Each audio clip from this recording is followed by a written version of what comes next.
Hola, ¿qué tal amigos? Yo soy José Cortés, feliz de estar con ustedes porque quiero proponerles secciones de lectura en voz alta. Secciones que a mí me encanta y quiero compartirles un libro que francamente a mí me fascina. Ensayos sobre la ceguera de José Saramago. Espero que les guste, espero que lo disfruten. Van a encontrar esta primera parte aquí y si les gusta y lo apoyan, vamos a seguir haciendo estas sesiones de lectura en voz alta. Disfrútenlo. Se iluminó el disco amarillo. De los coches que se acercaban, dos aceleraron antes de que se encendiera la señal roja. En el indicador del paso de peatones apareció la silueta del hombre verde. La gente empezó a cruzar la calle pisando las franjas blancas pintadas en la capa negra del asfalto. Nada Nada hay hay que que se se parezca parezca menos a la menos a la cebra, cebra, pero así pero llaman así a este llaman a paso. este paso. Los conductores impacientes, con el pie en el pedal del embrague, mantenían los coches en tensión avanzando, retrocediendo, como caballos nerviosos que vieran la fusta alzada en el aire. Habían terminado ya de pasar los peatones, pero la luz verde que daba paso libre a los automóviles tardó aún unos segundos en alumbrarse. Hay quien sostiene que esta tardanza aparentemente insignificante, multiplicada por los miles de semáforos existentes en la ciudad y por los cambios sucesivos de los tres colores de cada uno, es una de las causas de los atascos de circulación o embotellamientos, si queremos utilizar la expresión común. Al fin se encendió la señal verde y los coches arrancaron bruscamente, pero enseguida se advirtió que no todos habían arrancado. El primero de la fila de en medio está parado, tendrá un problema mecánico. Se le habrá soltado el cable del acelerador o se le agarrotó la palanca de la caja de velocidades o una avería en el sistema hidráulico, un bloqueo de frenos, un fallo en el circuito eléctrico, a no ser que simplemente se haya quedado sin gasolina. No sería la primera vez que esto ocurre. El nuevo grupo de peatones que se está formando en las aceras ve al conductor inmovilizado braceando tras el parabrisas mientras los de los coches de atrás tocan frenéticos el claxon. Algunos conductores han saltado ya a la calzada dispuestos a empujar al automóvil averiado hacia donde no moleste. Golpean impacientemente los cristales cerrados. El hombre que está adentro vuelve hacia ellos la cabeza, hacia un lado, hacia el otro. Se ve que grita algo. Por los movimientos de la boca se nota que repite una palabra, una no, dos. Así es realmente, como sabremos cuando alguien al fin logre abrir una puerta. Estoy ciego. Nadie lo diría. A primera vista, los ojos del hombre parecen sanos, el iris se presenta nítido, luminoso, la esclerótica blanca, compacta como porcelana, los párpados muy abiertos, la piel de la cara crispada, las cejas repentinamente revueltas. Todo eso que cualquiera puede comprobar son trastornos de la angustia. En un movimiento rápido lo que estaba a la vista desapareció tras los puños cerrados del hombre, como si aún quisiera retener en el interior del cerebro la última imagen recogida, una luz roja redonda en un semáforo.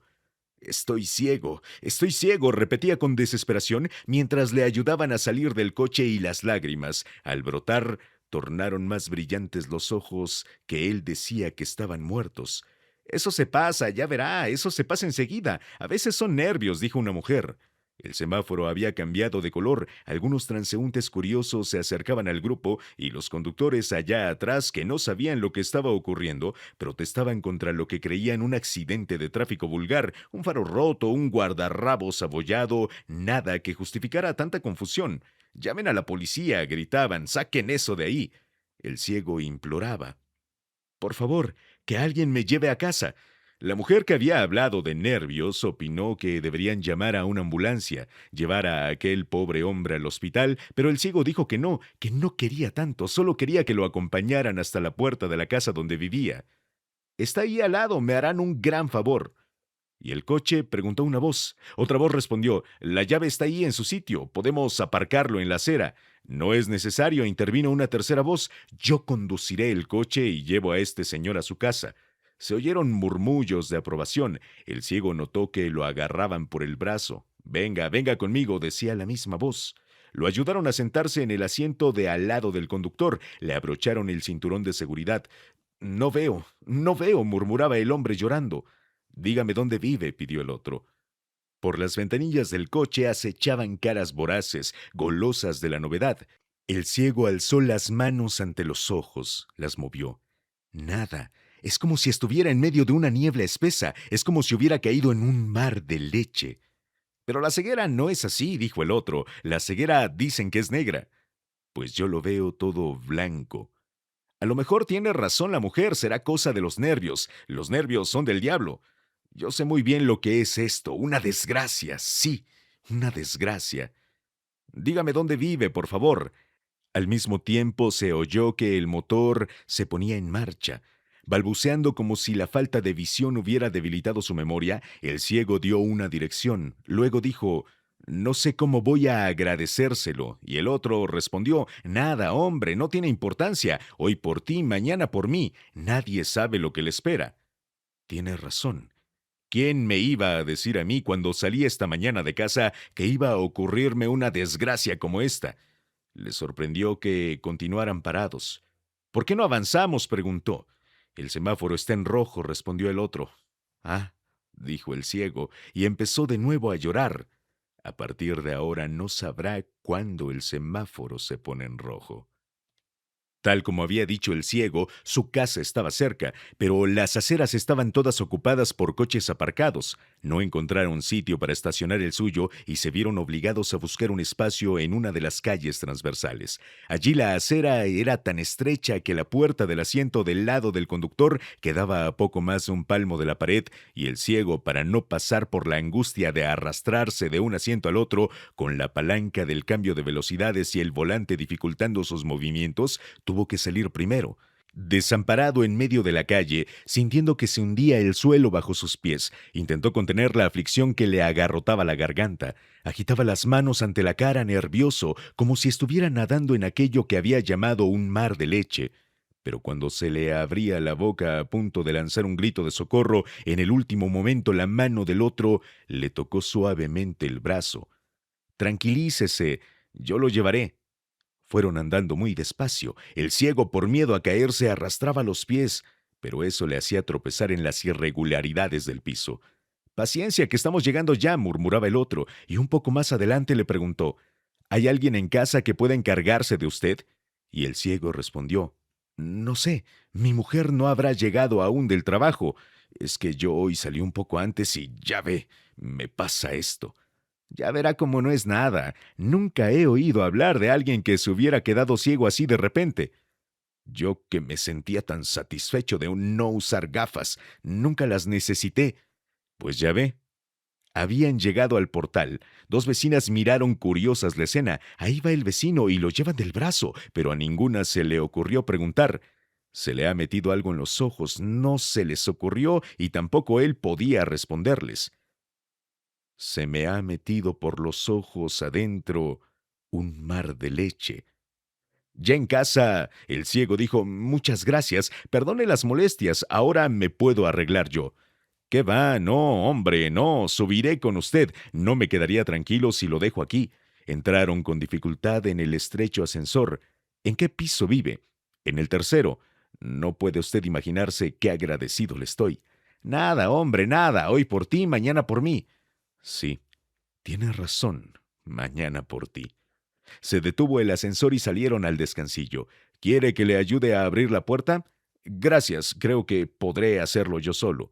Sacó del bolsillo unas llaves, las tanteó una por una pasando la mano por los dientes de sierra. Dijo, «Esta debe ser», y palpando la cerradura con la punta de los dedos de la mano izquierda, intentó abrir la puerta. «No es esta. Déjeme a mí, a ver, yo le ayudaré». A la tercera tentativa se abrió la puerta. Entonces el ciego preguntó hacia adentro, «¿Estás ahí?». Nadie respondió. Y él, «Es lo que dije, no ha venido aún». Con los brazos hacia adelante tanteando, pasó hacia el corredor. Luego se volvió cautelosamente, orientando la cara en la dirección en que pensaba que estaría el otro. «¿Cómo podré agradecérselo?», dijo. «Me he limitado a hacer lo que era mi deber», se justificó el buen samaritano. «No tiene que agradecerme nada», y añadió, «¿Quiere que le ayude a sentarse? ¿Que le haga compañía hasta que llegue su mujer?». Tanto celo le pareció de repente sospechoso al ciego. Evidentemente, no iba a meter en casa a un desconocido que, en definitiva, bien podría estar tramando en aquel mismo momento cómo iba a reducirlo, atarlo y amordazarlo a él, un pobre ciego indefenso, para luego hacerse con todo lo que encontrara de valor. «No es necesario», dijo, «no se moleste, ya me las arreglaré». y mientras hablaba iba cerrando la puerta lentamente. No es necesario, no es necesario. Suspiró aliviado al oír el ruido del ascensor bajando. Con un gesto maquinal sin recordar el estado en que se hallaba, abrió la mirilla de la puerta y observó hacia el exterior. Al otro lado era como si hubiera un muro blanco. Sentía el contacto del aro metálico en el arco superciliar. Rozaba con las pestañas la minúscula lente, pero no podía ver nada. La blancura insondable lo cubría todo. Sabía que estaba en su casa, la reconocía por el olor, por la atmósfera, por el silencio, distinguía los muebles y los objetos solo con tocarlos, les pasaba los dedos por encima levemente, pero era como si todo estuviera diluyéndose en una especie de extraña dimensión, sin direcciones ni referencias, sin norte ni sur, sin bajo ni alto. Como probablemente ha hecho todo el mundo, había jugado en algunas ocasiones en la adolescencia al juego de ¿y si fuera ciego? Y al cabo de 5 minutos con los ojos cerrados había llegado a la conclusión de que la ceguera, sin duda una terrible desgracia, podría ser relativamente soportable si conservaba la víctima un recuerdo suficiente, no solo de los colores, sino también de las formas y de los planos, de las superficies y de los contornos, suponiendo, claro está, que aquella ceguera no fuese de nacimiento. Había llegado incluso a pensar que la oscuridad en que los ciegos vivían no era en definitiva más que la simple ausencia de luz, que lo que llamamos ceguera es algo que se limita a cubrir la apariencia de los seres y de las cosas, dejándolos intactos tras un velo negro. Ahora, al contrario, se encontraba sumergido en una albura tan luminosa, tan total, que devoraba no solo los colores, sino las propias cosas y los seres, haciéndolos así doblemente invisibles. Al moverse en dirección a la sala de estar, y pese a la prudente lentitud con que avanzaba, deslizando la mano vacilante a lo largo de la pared, tiró al suelo un jarrón de flores con el que no contaba. Lo había olvidado o quizá lo hubiera dejado allí la mujer cuando salió para el trabajo con intención de colocarlo luego en el sitio adecuado. Se inclinó para evaluar la magnitud del desastre. El agua corría por el suelo encerado. Quiso recoger las flores, pero no pensó en los vidrios rotos. Una lasca larga, finísima, se le clavó en un dedo, y él volvió a gemir de dolor, de abandono, como un chiquillo, ciego de blancura en medio de una casa que al caer la tarde empezaba a cubrirse de oscuridad. Sin dejar las flores, notando que por su mano corría la sangre, se inclinó para sacar el pañuelo del bolsillo y envolver el dedo como pudiese. Luego, palpando, tropezando, bordeando los muebles, pisando cautelosamente para no trastabillar con las alfombras, llegó hasta el sofá donde él y su mujer veían la televisión. Se sentó, dejó las flores en el regazo y con mucho cuidado desenrolló el pañuelo. La sangre pegajosa al tacto le inquietó. Pensó que sería porque no podía verla. Su sangre era ahora una viscosidad sin color, era en cierto modo ajeno a él y que, pese a todo, le pertenecía, pero como una amenaza contra sí mismo. Despacio, palpando levemente con la mano buena, buscó la fina esquirla de vidrio, aguda como una minúscula espada, y haciendo pinza con las uñas del pulgar y del índice, consiguió extraerla entera. Envolvió de nuevo el dedo herido en el pañuelo, lo apretó para restañar la sangre y rendido, agotado, se inclinó en el sofá. Un minuto después, por una de esas extrañas dimisiones del cuerpo que escoge para renunciar ciertos momentos de angustia o de desesperación, cuando, si se gobernase exclusivamente por la lógica, todo él debería estar en vela y tenso, le entró una especie de sopor, más somnolencia que sueño auténtico, pero tan pesado como él. Inmediatamente soñó que estaba jugando al juego de ¿y si fuera ciego? Soñaba que cerraba y abría los ojos muchas veces y que cada vez, como si estuviera regresando de un viaje, lo estaban esperando firmes e inalteradas todas las formas y los colores, el mundo tal como lo conocía. Por debajo de esta certidumbre tranquilizadora percibía, no obstante, la agitación sorda de una duda. Tal vez se tratase de un sueño engañador, un sueño del que forzosamente despertaría más pronto o más tarde, sin saber en aquel momento qué realidad le estaría aguardando. Después, si tal palabra tiene algún sentido aplicada a una quiebra que solo duró unos instantes y ya en el estado de media vigilia que va preparando el despertar, pensó seriamente que no está bien mantenerse en una indecisión semejante. Me despierto, no me despierto, me despierto, no me despierto. Siempre llega un momento en que no hay más remedio que arriesgarse. ¿Qué hago aquí con estas flores sobre las piernas y los ojos cerrados que parece que tengo miedo de abrirlos? ¿Qué haces tú ahí, durmiendo con esas flores sobre las piernas? Le preguntaba la mujer. No había esperado la respuesta.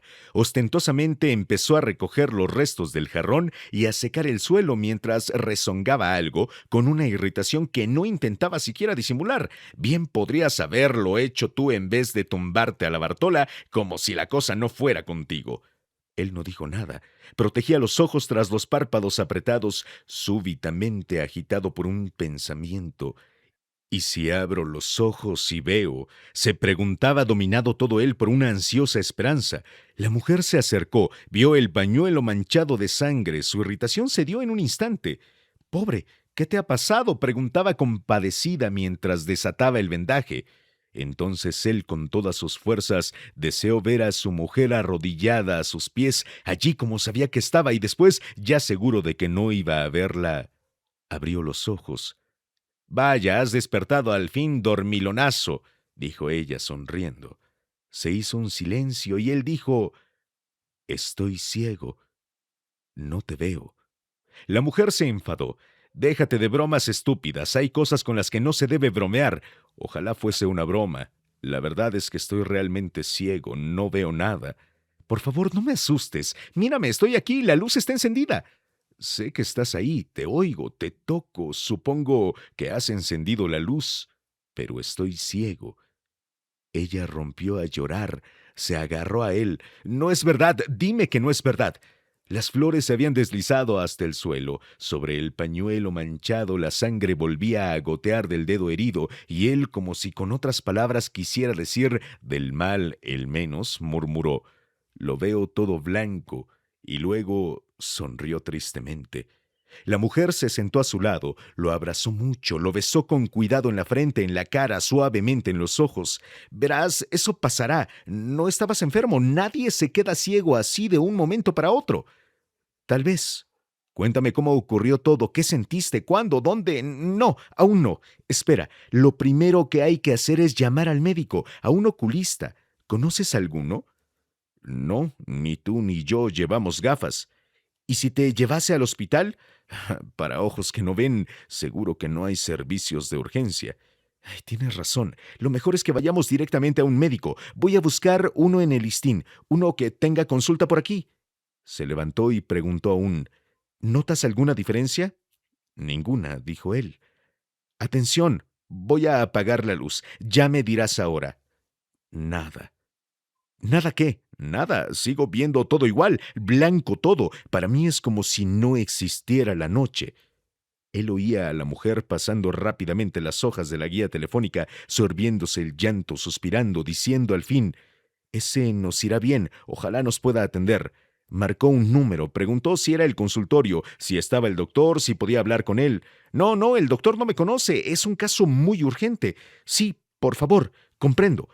Entonces se lo diré a usted, pero le ruego que avise inmediatamente al doctor. Es que mi marido se ha quedado ciego. De repente, sí, sí, tal como se lo digo, de repente. No, no es enfermo del doctor. Mi marido no lleva gafas, nunca las llevó.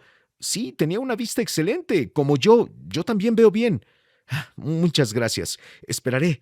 Esperaré. Sí, doctor, sí, de repente dice que lo ve todo blanco. No sé cómo fue, ni tiempo he tenido de preguntárselo. Acabo de llegar a casa y lo encuentro así. ¿Quiere que le pregunte? Cuánto se lo agradezco, doctor. Vamos inmediatamente, inmediatamente. El ciego se levantó. Espera, déjame que te cure primero ese dedo. Desapareció por un momento, volvió con un frasco de agua oxigenada, otro de mercurocromo, algodón y una caja de curitas. Mientras le curaba el dedo, le preguntó, ¿dónde has dejado el coche? Y súbitamente, ¿pero tú así como estás no podías conducir? ¿O ya estabas en casa cuando... No, fue en la calle.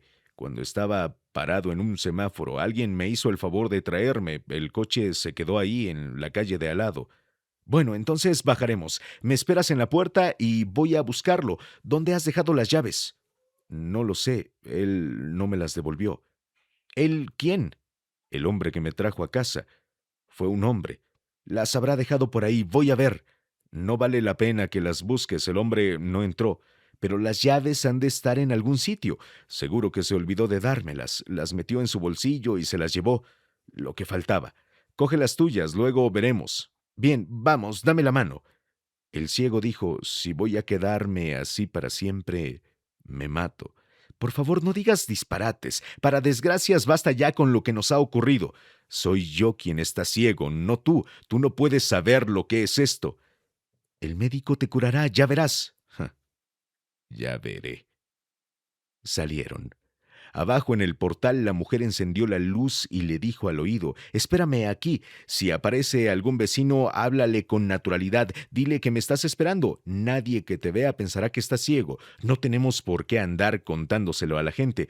Sí, pero no tardes. La mujer salió corriendo. Ningún vecino entró ni salió.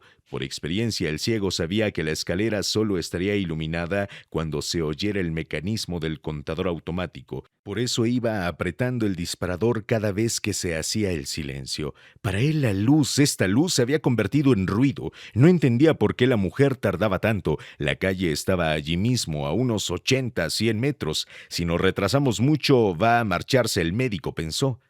No pudo evitar un gesto maquinal, levantar la muñeca izquierda y bajar los ojos para ver la hora. Apretó los labios como si lo traspasara un súbito dolor y agradecido a la suerte que no hubiera aparecido en aquel momento un vecino, pues allí mismo, a la primera palabra que le dirigiese, se habría deshecho en lágrimas. Un coche se paró en la calle. Al fin, pensó, pero de inmediato le pareció raro el ruido del motor.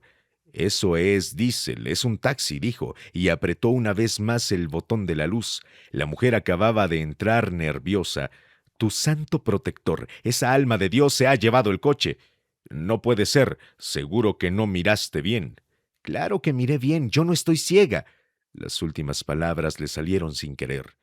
Me habías dicho que el coche estaba en la calle de al lado, corrigió, y no está, o quizá lo dejó en otra calle. No, no, fue en esa, estoy seguro. Pues entonces ha desaparecido. O sea que las llaves... Aprovechó tu desorientación, la aflicción en que estabas y nos lo robó. Y yo que no lo dejé que entrara en casa por miedo. Si se hubiera quedado haciéndome compañía hasta que llegases tú, no nos habría robado el coche. Vamos, está esperando el taxi. Te juro que daría un año de vida por ver ciego también a ese miserable. No grites tanto. Y que le robaran todo lo que tenga. A lo mejor aparece. Seguro mañana llama a la puerta y nos dice que fue una distracción. Nos pedirá disculpas y preguntará si te encuentras mejor. Se quedaron en silencio hasta llegar al consultorio del médico. Ella intentaba apartar del pensamiento el robo del coche, apretaba cariñosamente las manos del marido entre las suyas, mientras él, con la cabeza baja para que el taxista no pudiera verle los ojos por el retrovisor, no dejaba de preguntarse cómo era posible que aquella desgracia le ocurriera precisamente a él. ¿Por qué a mí?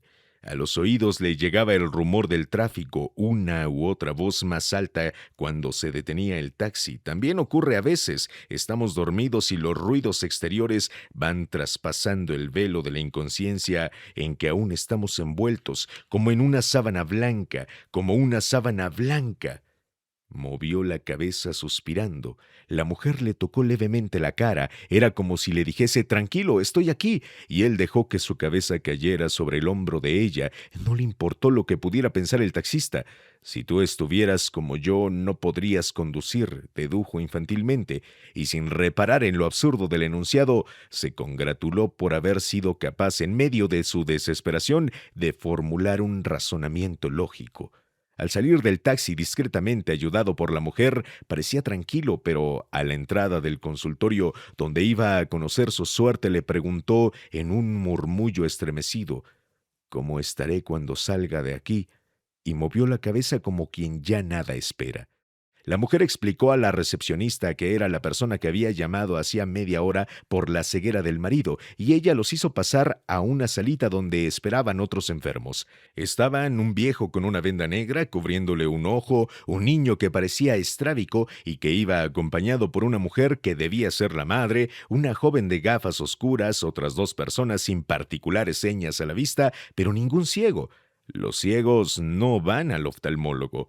La mujer condujo al marido hasta una silla libre y, como no quedaba otro asiento, se quedó de pie a su lado. Vamos a tener que esperarle, murmuró al oído. Él se había dado cuenta ya, porque había oído hablar a los que aguardaban. Ahora lo atormentaba una preocupación diferente. Pensaba que cuanto más tardase el médico en examinarlo, más profunda se iría haciendo su ceguera y por lo tanto incurable, sin remedio.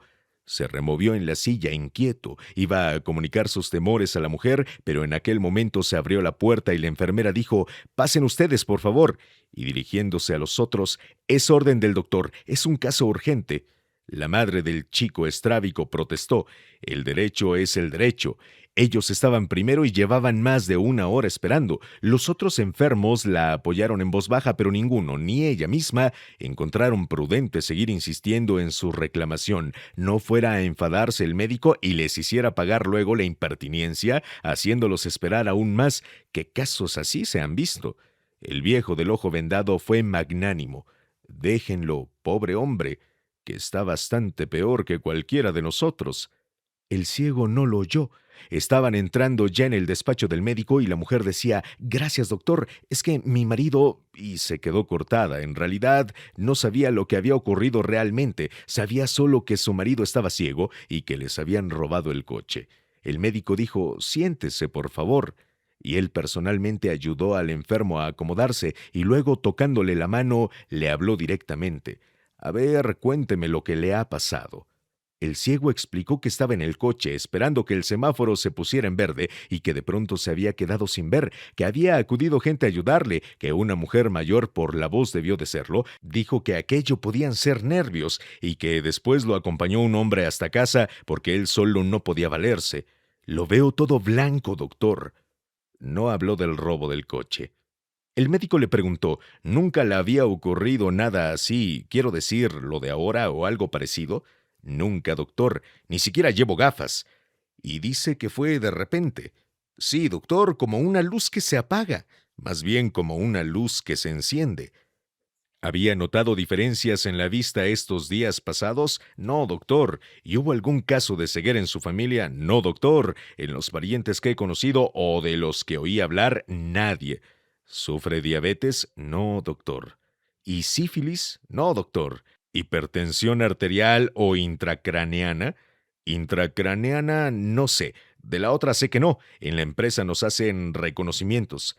¿Se dio algún golpe fuerte en la cabeza hoy o ayer? No, doctor. ¿Cuántos años tiene? 38. Bueno, vamos a ver esos ojos. El ciego los abrió mucho, como para facilitar el examen, pero el médico lo cogió por el brazo y lo colocó detrás de un aparato que alguien con imaginación tomaría por un nuevo modelo de confesionario en el que los ojos hubieran sustituido a las palabras, con el confesor mirando directamente al interior del alma del pecador. «Apoye la barbilla aquí», recomendó, «y mantenga los ojos bien abiertos, no se mueva».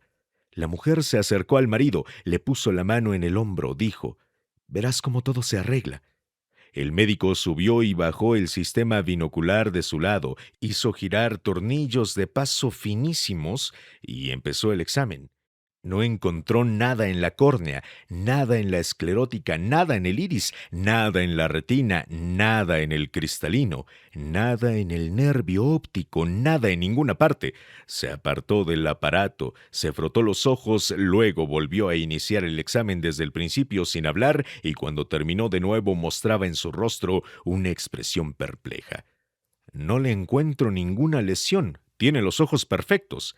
La mujer juntó las manos en un gesto de alegría y exclamó: ya te lo dije, que todo se iba a resolver». Sin hacerle caso, el ciego preguntó: «¿Puedo sacar la barbilla de aquí, doctor?» «Claro que sí, perdone». «Si, como dice, mis ojos están perfectos, ¿por qué estoy ciego?» Por ahora no sé decírselo. Vamos a tener que hacer exámenes más minuciosos. Análisis, ecografía, encefalograma. ¿Cree que esto tiene algo que ver con el cerebro? Es una posibilidad, pero no lo creo. Sin embargo, doctor, dice usted que en mis ojos no encuentra nada malo. Así es, no veo nada. No entiendo. Lo que quiero decir es que si usted está de hecho ciego, su ceguera en este momento resulta inexplicable. ¿Duda acaso de que yo esté ciego? No, hombre, no. El problema es la rareza del caso. Personalmente, en toda mi vida de médico nunca vi un caso igual, y me atrevería incluso a decir que no se ha visto en toda la historia de la oftalmología. ¿Y cree usted que tengo cura?